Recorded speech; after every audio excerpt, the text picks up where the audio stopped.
tea is here, the tea is here. Tea's up. Thank you. Not tea as in the tea you describe in your book, though. No. Like the first time when you used to go to your friend's house. No, not tea. Not that kind See, of tea. I never understood that. Nor did I. When you go, and you go to their house and there's, would you like some tea? And you go, yeah, fine. And then egg and chips and ham would come out, and you'd be sitting there eating egg and chips and ham, knowing that you're going to have your dinner in like a couple of an hour and a half. And what was really funny was you always ate your dinner. You never missed your dinner because it was something you wanted to eat. And it was nice being at your friend's house, your white friend's house, because you wanted to be respectful and you eat their dinner, but it never filled you up like your mum's food. So you always, I went through a period where I would have my Christmas dinner at Tom's house, and then I'd go back to my house and I'd have proper Christmas dinner, which is Jamaican Christmas dinner, which is everything. And it wasn't a disrespectful thing. It was just I'll eat this now, but in 2 hours' time, I'm going to kill some proper food, don't you?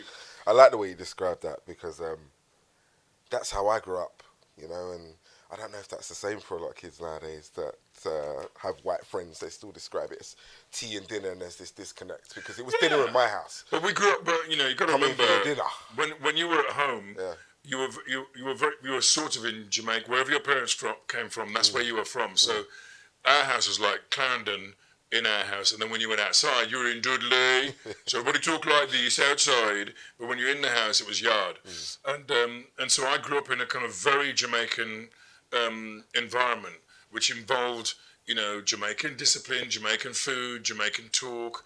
From the minute you crossed over, and then as we became more anglicised, we brought Dudley into the house with us. So the youngest kids spoke like this. We spoke like, we had a Dudley accent and everything.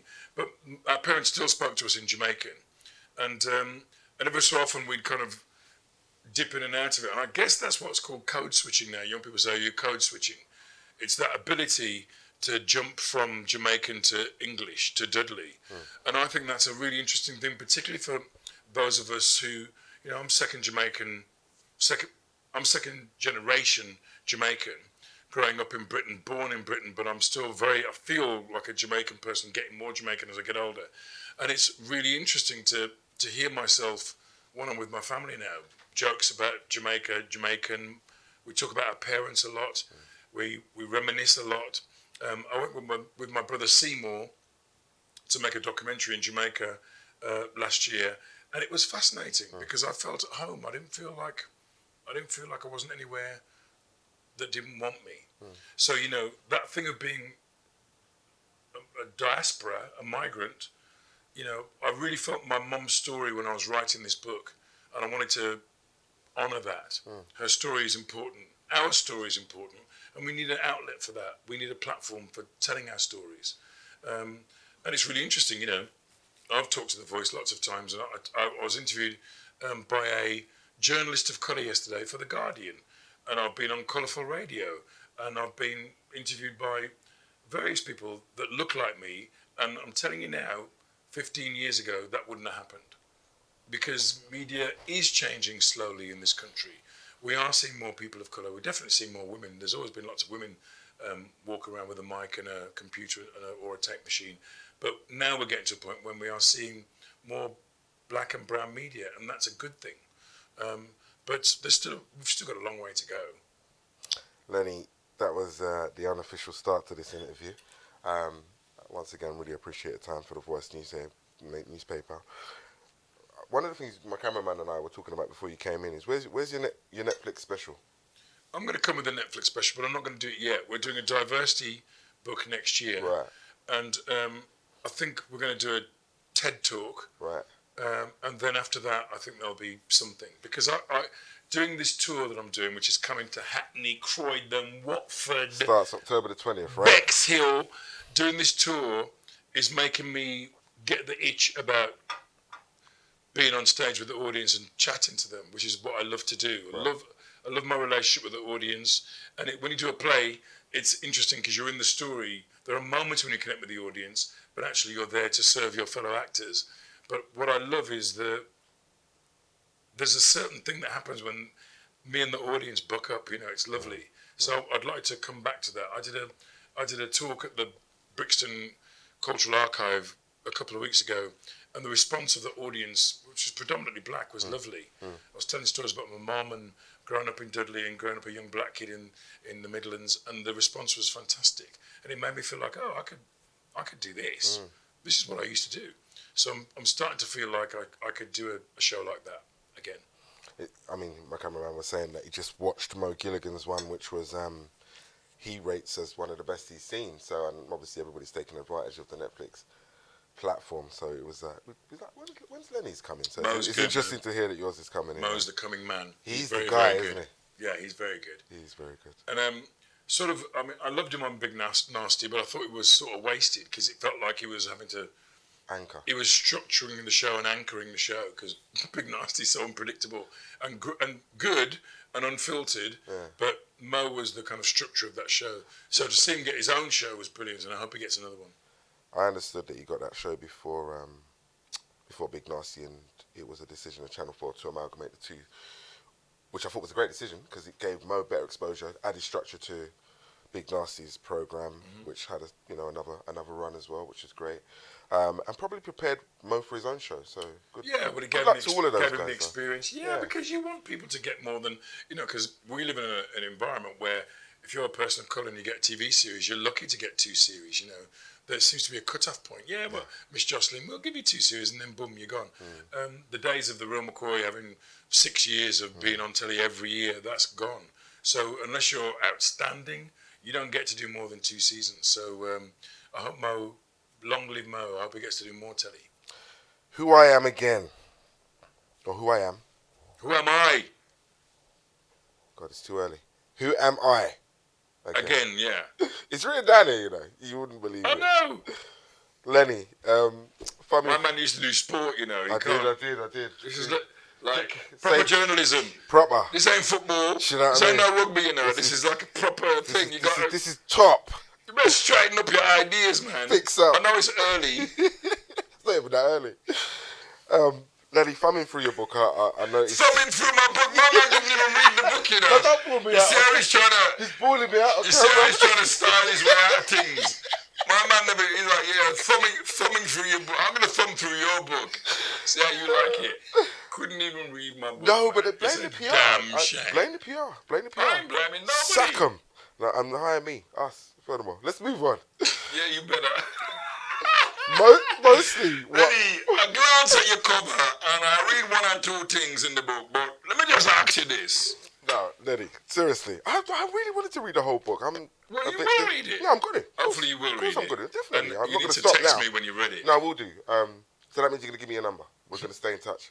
Well, via a friend. You see? You see what I'm saying? Them PR types that didn't send me the book. Because you'd be on the phone all the time. Len, I really wouldn't, But anyway, we'll discuss that off camera. Have you only got any Rastaman on speed dial? No, because I'll just be reasoning for 9 hours at a time. Len, when you take a stop and think about climate change, I know, the way it relates to Jamaica, I know. Yeah, and the Caribbean. I can tell you something, Lenny. When I sit down and really think about these things, I've been in house once with this guy who would not let me go. We reasoned for a really long. I'm like, reasoning's hard. Yeah. Reasoning's long. You can't reason in like 10 minutes. You can't have a catch-up reason. You can't do a catch-up text reason. You got to sit down for 4 hours and really get into it. I like to think us second generation Rastaman have got reasoning down to a fine art though in our Babylon. But they can do it in an hour. Can they get it done in an hour? We can do it in 45 minutes. Let me reason with you for 45 minutes and then we can check my schedule and see if I have another 4.5 hours to just really nail down the subject matter. Yeah. Mostly what I encountered thumbing through your book, sir, was the influence of family, establishing your own identity, your art form, and your love of language. Recurring themes for me. Thank you. I want to start by asking you what it was like to write the book. You touched on the fact you don't like to go back, dredge things up. So what was it like producing this book from the way you felt at those times? It was really difficult. Writing's hard. I live in admiration of people who can write a book a year. Toni Morrison, Terry McMillan, James Baldwin, those people who treat writing as their craft and they really work at it, because to sit and write a book is no mean feat, and you can start with your handwriting, and I did that for a while, and then I found my handwriting is quite chaotic. I wasn't really taught how to write properly at school, so you can't really read my writing. It's very squiggly and stuff, and if you took it to the chemist, you could probably get some Nurofen or something. But I'm quite a fast typist. I learned how to type via Mavis Beacon, and so I'm quite good at typing. But even that was taking a long time. And then, so it was between typing and then speaking. I got into a rhythm of I'd type some and then I'd speak it into a recorder or to a person writing it down. And between that, and between working with this fantastic amanuensis called Belinda Sherlock, we got the book done. And then there were lots and lots of corrections and notes and fixings and going back over it and going back over it and going back over it. So what I found was a discipline, and you need that if you're going to write. And they all say, "Oh, you've got to write every day." I don't know about that, but I do know when you say you're going to write, you need to sit down and do it, and don't be wandering off and going down the park and go and see John Wick 3 or something. You need to sit down and focus on the writing. Great. And so I did that. I made time to do it, and because I have such a busy schedule, the writing had to become a major part of the schedule. So it would say Lenny writing from 10 till 4, Lenny writing from 12 till 6. It would say that in my schedule, and I knew that I would just try. And you're not writing all the time. There's a lot of looking out the window and thinking and making notes and going on Google and ringing people and saying, "Remember when we went to that restaurant in such and such?" There was a lot of that, but actually, the graft of it was something that I grew to enjoy. I enjoyed coming to the writing table, whether it was the kitchen table or I worked at Faber, which it's got this fantastic room there where just writing or interviews with writing happen. And when you get, there's some places that have a vibe. Yeah. It just had a vibe of, you could get work done in here. And I had a really good editor, Walter Donahue, who used to be head of film commissions at Film 4. And Walter would read everything I wrote and he would say, "Oh, this is good. Oh, try this or think about this." And he had lots to say about my writing, and you need that. We need constant encouragement and nurturing. And I read a great bit of advice the other day that said, don't take tips or writing advice from somebody who doesn't like your writing. And, what was great was there was never a question that Walter really kept saying, "It's good, keep going." That's what he kept saying. There was no point when he went, "Whoa, this is rubbish." He never said that. He just said, "It's good, keep going. It's good, keep going." And if you've got somebody on your team that encourages you and nurtures you, then you stand a chance of producing something halfway decent. One of the things that struck me straight away, I read it, I went past it, but it stayed with me, was this particular passage. The one phantom thread running through the forest of my story, who am I? Is who am I? Or who should I be for the people around me? Who do they expect me to be? Son, pal, comedian. And so each time a new Lenny was needed, I jumped. It spoke to me in various forms because I wondered, when did you decide not to be a chameleon anymore? And is that what you was referencing? Was it that you had to be for different people at different times? Yeah, well, you know how it is. I do. That's what I want you to as elaborate a black on. person, Exactly. When I felt being in a predominantly white society was that I had to wear different masks at different times, otherwise I would not survive. And I had to be happy-go-lucky. I had to fix up my face and try and look tough. I had to be jokey guy. I had to be matey. There were lots of different types of Len, and I had to learn how to switch between them. And it felt like I was trying to please everybody. And I think with maturity, that necessity lessens over time, because you start to go, actually, do you know what? If people don't take me as I am, then they're not my real friend. And I found that the people I made friends with, proper friendships with when I was 16, 17, they're still there. And anybody who was just around for the free drinks and for me picking up the tab or, the laughs and the jokes, all of those guys have fallen by the wayside. And my real friends are my real friends. So I don't have to wear that mask anymore. I can be who I am. Do you know when you dropped that? It's recent. Yeah. No, that's what I'm asking. I'm really asking. Probably in your 40s, I think. Right. And you do get a sense of some people are just here for the hanging out. They want to hang out with you. They want to go clubbing with you or partying with you. And then when all that stuff runs out, or when you have a tough time, they're nowhere to be seen. So you want to make sure you're with people that can. They say never hang out with anybody who's a negative influence on you, and I think that's sort of right. You don't want to be with those guys who just want to drain you. You want to have people that energize you, and so I started to lean towards those people rather than the other people, because getting in trouble is great for a while, but then after a while it gets a bit dull. And Richard Price said you don't want to wake up in the middle of the night being chased by the police with OJ next to you. You don't want that. You don't want that. So you want to be a raised right man, and I was raised right. The influence of family, I mentioned that earlier because another passage that touched me was remembering and reflecting on the struggles of the previous generation equips future generations with the wisdom and coping tools that they in turn can pass on to their children.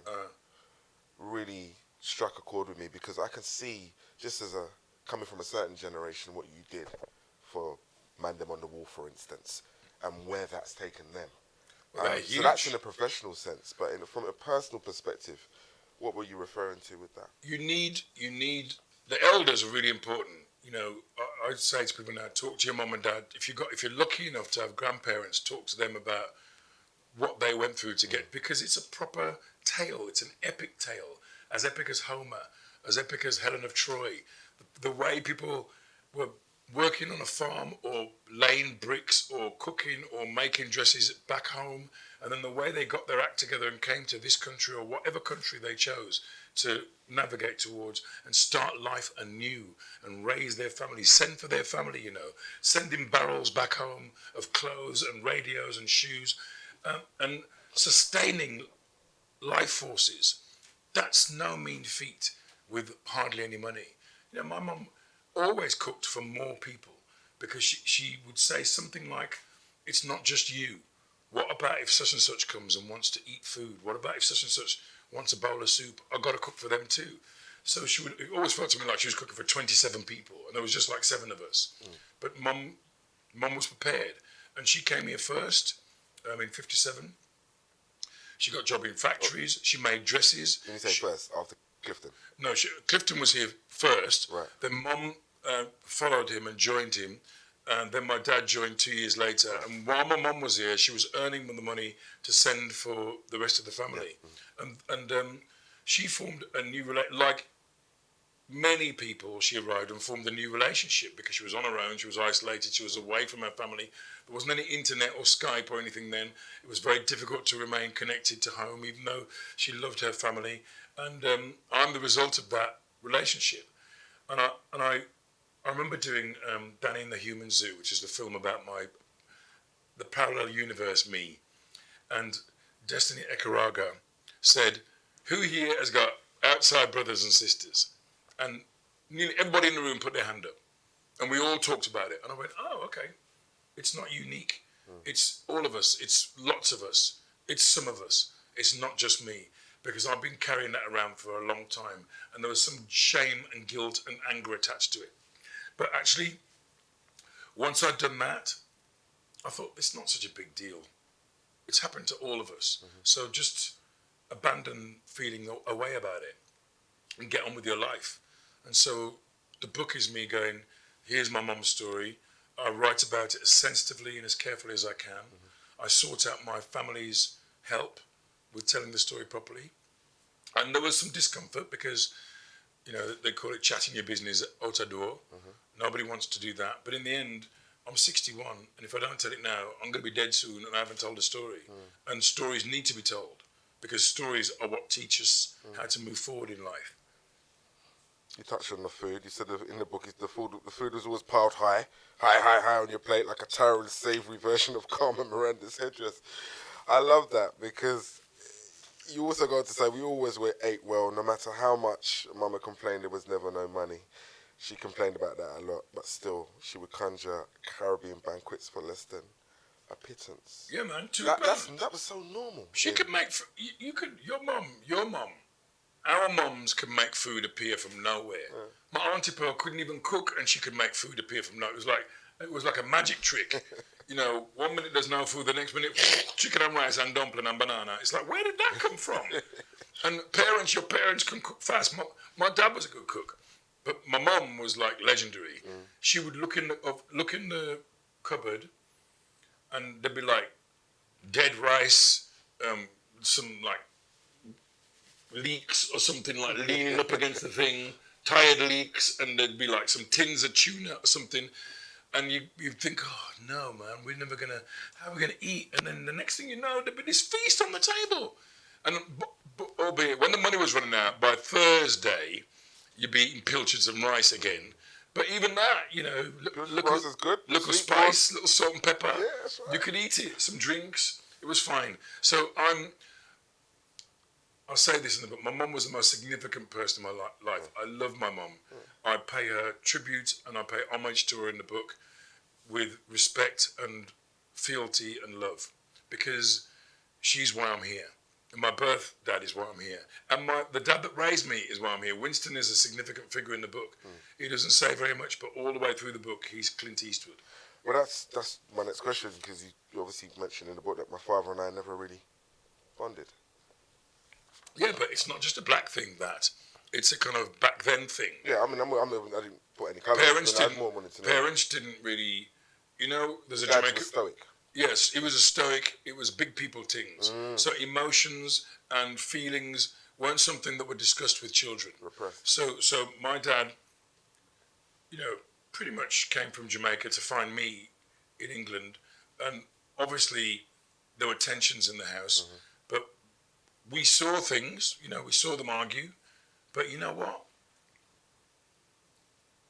He didn't dash blame around. He didn't bring a lot of that but he kept us out of it. Kids were like, one. And then if they had to talk about something or argue about something, we rarely would see that. But it was very much not about us. And we were made to feel that it wasn't our fault, although, there were times when I felt, oh, this is about me. Once I knew about my birth dad, I there were lots of pennies dropping. Oh, that's why, that's why he's a bit cross. When did you find out? When I was about 11. Right. So, but it was just part of the course of what was going on in my life. When you're 11, you're running out on street and on the park, and you're trying to get pop and ice cream and sweets, and you're watching the cartoons, and then this other thing happens, and it was cataclysmic, and it did flip me for a while, and I was upset for a while, but actually it became a thing. It just became another thing to deal with, and I think I dealt with it well, actually, as an 11-year-old, 12-year-old boy, to know that suddenly there was this other man in my life who I had to pay homage and respect to. It was an interesting time. But no more interesting than other kids in my neighbourhood who had the same kind of thing going on. Lots of kids had the same deal. You go on to say that 60 years later, having been through the complications of relationships yourself, you've slowly come to understand the complexities of displacement, loneliness, and the need for companionship. Talk about how those early experiences have fed into... Well, I think that you learn about, when you're away from home, you learn about what it's like to be isolated, what it's like to be out of touch, and how that can affect you mentally. And we're in mental health awareness times at the moment. And I think that as a young boy, I found it very difficult to be on the road on my own, away from my family and friends, and I had coping mechanisms, not some of which were drinking, staying out late, not getting much sleep, and being a bit sad sometimes. I went through that, and that kept coming back when I was on the road away from my family. That came back a lot, and that affects things. And you want to you need to watch that. You need to say, is this the right thing for me to be doing? So when you say, are you doing your Netflix special again? I probably will do a Netflix special, but I might not go on the road for 6 months to get ready. I might do it in another way. I might rehearse it. I might do small venues.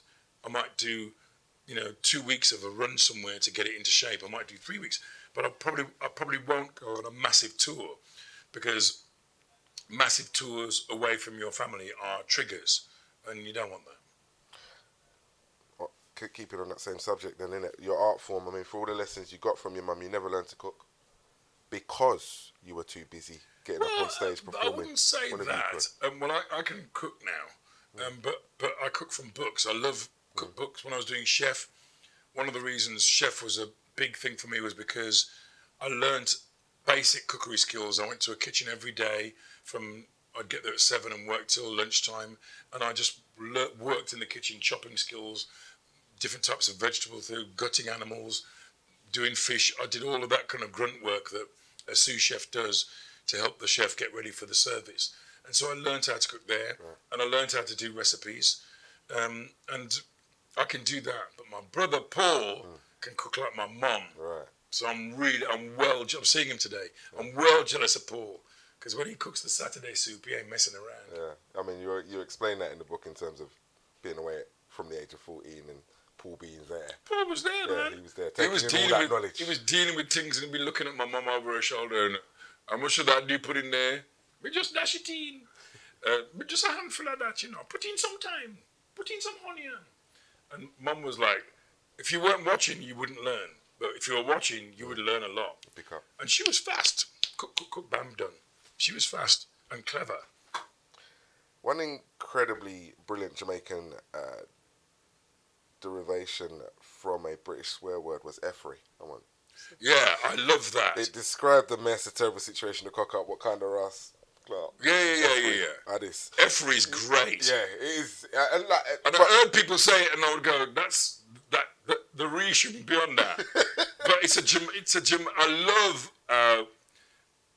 love, we're not as tiny as some islands, but it's a tiny island in the Caribbean, and it's affected words, music, culture, literature. Jamaica's influence is huge. The Caribbean's influence is. We need to big up the Caribbean because we punch way, way, way above our weight in terms of cultural influence around the world. Every time I look at a beat, I hear a beat on the radio, I'm going, somebody's doing a Jamaican thing. What's going on? And then you hear a voice coming and going, that ain't no Jamaican. It's like Americans, Cubans, Spanish people, Greek people. Everything is reggaeton. It's Jamaican. Or it's African. It's third world. It's a third world rhythm. And you're going, that's a rhythm. And it's like people are, because they're teething, they have to pay respect. And not everybody pays for the beats, but what they're doing is they're saying, we love this music so much, we've got to teeth it to make our music. And that's a good thing. But why I touch on that particular passage is because your love of language, it's evident from the way you talk, the way you write. Well, all my characters, the way you punctuate your sketches. Yeah, all my characters. But then I'm reading about your mum and the way you described her use of language. Surfer ticket. Yeah. Flim. Yeah. And she used to swear too, but I mean, Jamaican swear words scared me because I never knew what they meant. So they felt like the most explosive, powerful, hurtful things you could say to somebody. And then I found out what they meant. I was, what? That means toilet paper. That's ridiculous. That just means your bottom. That's terrible. But the way people would just say it in the most aggressive way, it would really, as a little kid, it really frightened me. And but my mum was a storyteller too. And when I look back, the reason I wrote her in Danny and the Human Zoo as this person that could command the table at dinner, the person who could get up was Miss Murphy uptown, you see. She had the child head unruly, you see. She would just use these words and have these descriptions, and I just thought, you gotta show people what that meant to me, because if you can't see it, you can't be it. And I grew up watching my mum telling stories and making the rest of my family laugh, and I wanted to show that in Danny and the Human Zoo. My mum was funny, and she was eccentric, and when you saw that and the effect that eccentricity had on other people, it was considerable, and I think I was taking that in by osmosis. And it made me want to be like that. Right. But I didn't tell her that. It was just the way it was. I just thought, oh, well, she commands an audience. And one day, I'd love to be able to be a storyteller like her. And then, of course, when I went out in street with the guys, suddenly I was doing that naturally. Because I can talk and I can do voices and I can sing and I would be part of the, Len's good fun. I was that guy. So that's a mask I had on, good fun Len. And I could do Scooby-Doo, Raggy. I could do all of that. And they would make them, because I was a black kid. I Locked down. was a black kid. Yeah. And black kids, a lot of the black kids around my way didn't do that stuff. They played football, or they ran, or they played cricket. And but I was the one that could do all the voices. And people, once they overcame their shock, they wanted to be part of that. Do you think that feeds into your last line in the book where you say to change your language, you must change your life? Well, that's Derek Walcott, I think. Yeah, it is. But I mean, you ended on that, so I just wondered if it was if it kind of was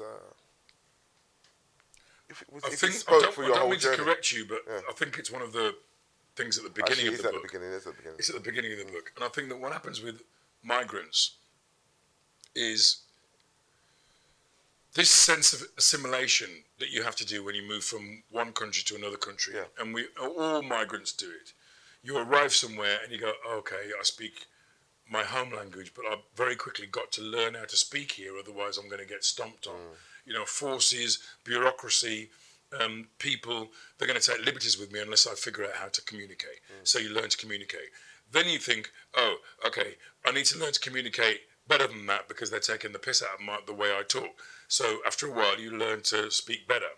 Then you have to figure out humor. Oh, to communicate really well, I've got to figure out what the jokes people are running. Because if I don't figure out what the joke is, I'm going to be the joke. So then you learn to assimilate even more. And by the time you've been here for a year or 2 years or 3 years, you know the banter, you know the jokes, you know how people talk, you know what they eat, you can hang out, and you've got that sense of belonging. And a lot of people don't want to do that.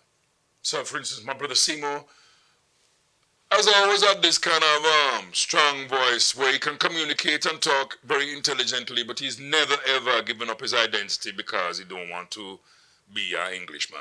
Right. He wants to be a Jamaican. So he's always kept that accent. Right.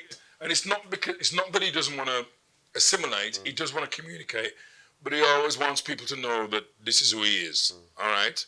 And Seymour's very intelligent. He can, you know, he used to be in the RAF. He used to be electronics guy, and he could talk and use very complicated jargon. But it was always like this, never ever. But we were born here, so we transitioned from talking Jamaican all the time and eating Jamaican food and Jamaican aunties with big bosoms and moustaches rubbing their faces in our faces. We had all of that, and then the minute our parents said, "You must come out the house, mix with people, integrate," the minute we were put in the outside world, we learnt how to do that quickly because we live here. And we watch telly. We watch Magpie. We watch The Tomorrow People, Doctor Who. We watch Blue Peter. We absorbed it and we could do it. We could talk just like you, but we were visibly other. So that's weird, isn't it? Even though you can communicate and assimilate, you still look different. So you still get the racism. And it was like, what are you talking about? You know, and then programs like Love Thy Neighbour come on, and suddenly your school colleagues are armed with all these words now: wog, coon, darky, nignog. And that starts flying around the playground, and suddenly you're having a fight every day. Yeah. There was a long period where I was fighting every day. It'd be like boxing, somebody boxing me down, me trying to box somebody. I couldn't fight either, I can't fight. And then just fighting, and then I started to make jokes.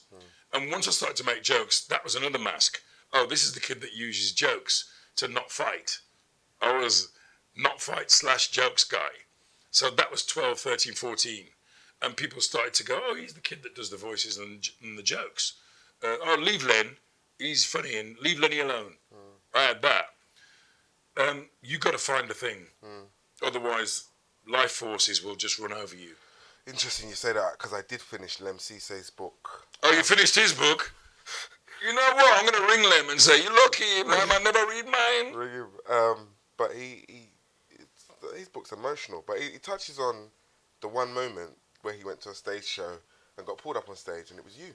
Yeah. That pulled him up. That's right, yeah. I said, oh, there's another black guy in the crowd like me.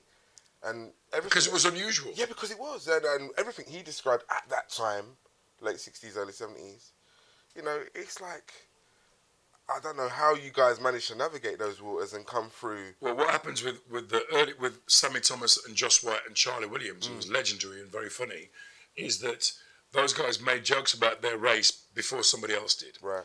So And they owned it. Yeah, they owned it. So imagine Charlie Williams going to a working men's club in Batley or Keighley or Cardiff or something.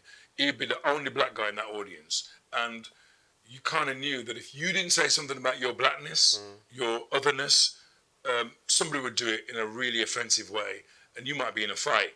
So you had to be like Cyrano. There's a brilliant bit in Cyrano de Bergerac and in Steve Martin's version, Roxanne, where some guy makes a comment about Cyrano's nose being big, and Steve Martin goes, "My nose is big. That's the best joke you've got. Let me just run 1 and 2 jokes for you." And there's like a 6-minute scene where Cyrano does all the jokes you can do about having a big nose. And similarly, Charlie Williams had lots of jokes about being black. And as a result of that, audiences loved him because he got all of that foul racism out of the way at the beginning of his show so he could do his act. And Sammy Thomas and Joss White and Kenny Lynch to some extent did that too. So when I saw Charlie Williams and those guys on The Comedians growing up, I thought, oh, that's it, because before I saw those guys, I didn't know you had to do that. And you don't have to do that. Right. But at the time in the 70s, I thought, oh, you got to do that. You got to tell lots of jokes about being black, and it's chocolate, and it comes off, and it's just dirt, and all of that crap. And so that's probably the why I did those jokes, because if I went to a club up north or down south or east or west, and I walked on stage, I would be the only black guy there. And it's kind of like survival. You make the joke first before somebody else does, so it's self-deprecatory. And because I'd go to the toilet, because a lot of the clubs didn't have a dressing room or a toilet or something, so I'd have to walk through the people and sit in the loo and just sit there with the door closed in the stall, and you'd hear people come in. What time's the wog coming on? I don't know. He better be good though, or we'll string him up in the car park. Ha ha ha ha ha. Meanwhile, I'm listening to this shit, going, "Oh God, what's it going to be like?" And instinct says run, but actually, the way I was, I didn't want to run. This is my career. I'd chosen this. My mum said, if this is what you want to do, you better do it good, because there ain't no going back to college or going back to work after this. You've made a decision. You've got to stick to it. And so I thought, I've got to go and do it. And so I'd go on stage, and the first 10 minutes was always self-deprecatory and taking the piss out of myself, because I thought, that's what you've got to do. And I remember John Peel, the Radio 1 DJ, came to see me, and he said, it's a real act of conversion. You're breaking down barriers before you get any further. The first 15 minutes is like a masterclass in breaking down barriers, because you know that what they've been saying before you come on, some of it's been offensive. Because he'd heard people say, when's the coon coming on? And then I came on, and he said, and you tried to let them know that you were in on it, and you did that. Now, musicians don't have to do that. Bob Marley comes on and goes, one good thing about music, when it hits you feel no pain. Toots and the Maytals just start. Give it to me, one time, and the audience goes nuts, right? David Bowie comes on and goes, fame! Comedians have to set out their stall. And if you're black, part of your stall is, oh, by the way, I'm black, and I know I'm black. Here's 15 jokes about being black. Now, here's some other observations about other stuff, because you don't just want to be trapped in the world of explaining why, how, where, what blackness is. You want to be able to talk about everything. And which is why you see so many comics, so many black comics, just talking about black people do this, white people do that, black relationships, black TV shows, black cars, black this, black that. It's because they think, oh, I've got to talk about my blackness all the time, otherwise people will forget. We're not going to forget. We can see what you are. We can see who you are. We can hear how you talk. We know you're black. Tell us something else, please. You're all right to correct me earlier on the Derek Walcott line. Your last line of the book is you just have to set a goal, aim for it, and jump. With regards to your mum telling you, this is what you chose, you better be good. Is that the recurring kind of the jump in the back of your mind? The jump thing is a kind of metaphor for continued progress. you might have a thing where a miracle happens and you're good in 2 years, but odds on becoming decent at your job is going to take you a bit longer. It took me about 10 years to get to a point where I could go on any stage and just do stuff. And even then, you might have moments where you had crises of confidence, or you weren't up for it that day, or you might be shaken by something that day, and you don't do a good enough performance. But 10 years was about 75 to 85. And I'd already done Three of a Kind and Tis Was and OTT. But second series of Lenny Henry show, I sort of came into my own, I think. And I started to get a real command of the audience. And my thing was I loved being with the audience. I love the relationship with the audience. The audience have never let me down in terms of being funny. The audience are just as much part of the show as I am. And I've always acknowledged that in my performances.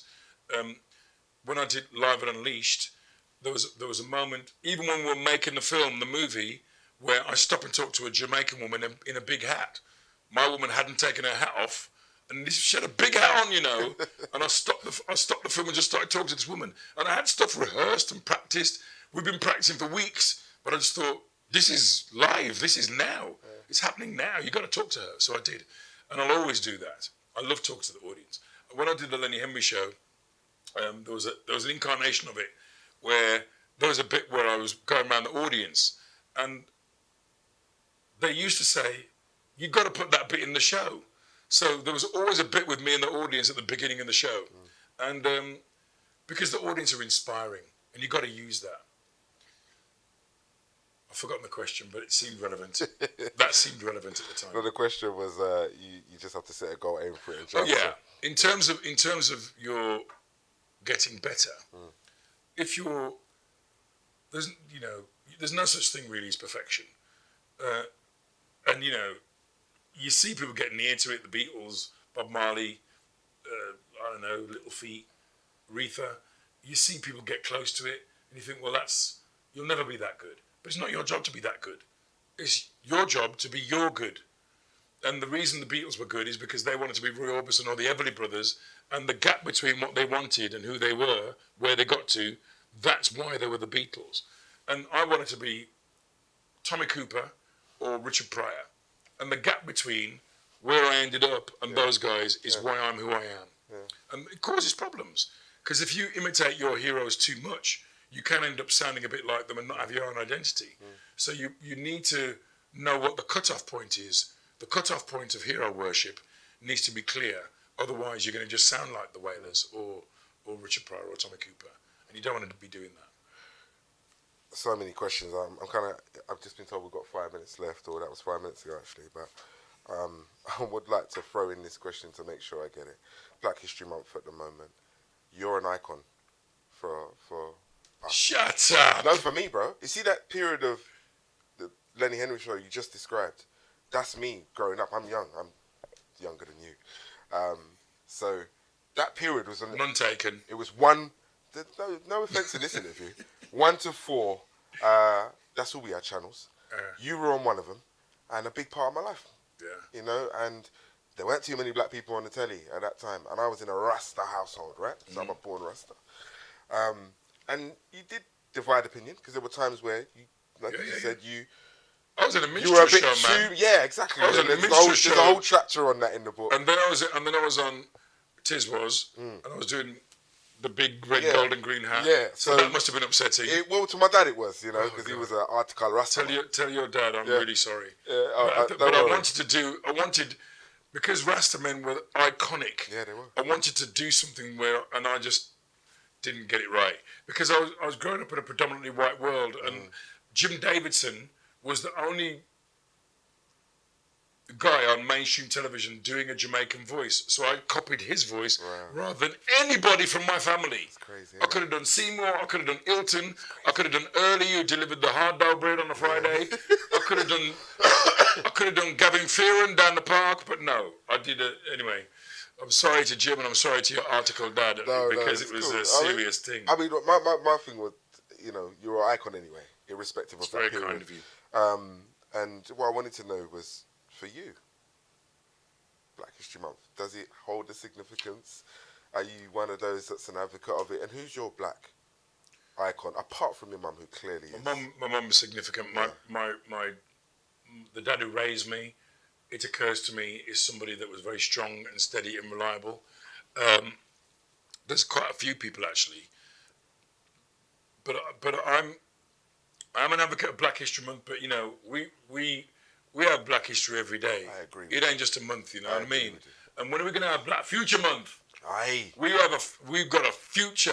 I went to this fantastic exhibition at Somerset House called Get Up Stand Up, and it was curated by Horace Ove's son. But there was this whole thing of Afrofuturism, and I'm like, yeah, it's the 21st century. Where's the Rastamen with jetpacks? I want to see dreadlocks at the controls. I want computers. I want the mothership connection.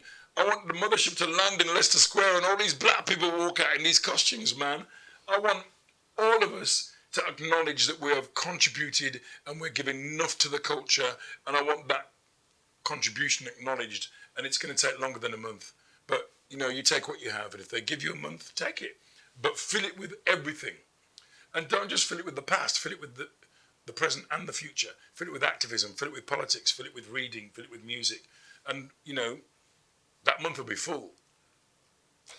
Thanks for your time, Lenny Henry. There's so much I could touch on. You got to finish now. I mean, we've got the young, reasoning. the young, See, yeah, the reasoning. He's a Rastaman. Like I just talk about Europe now.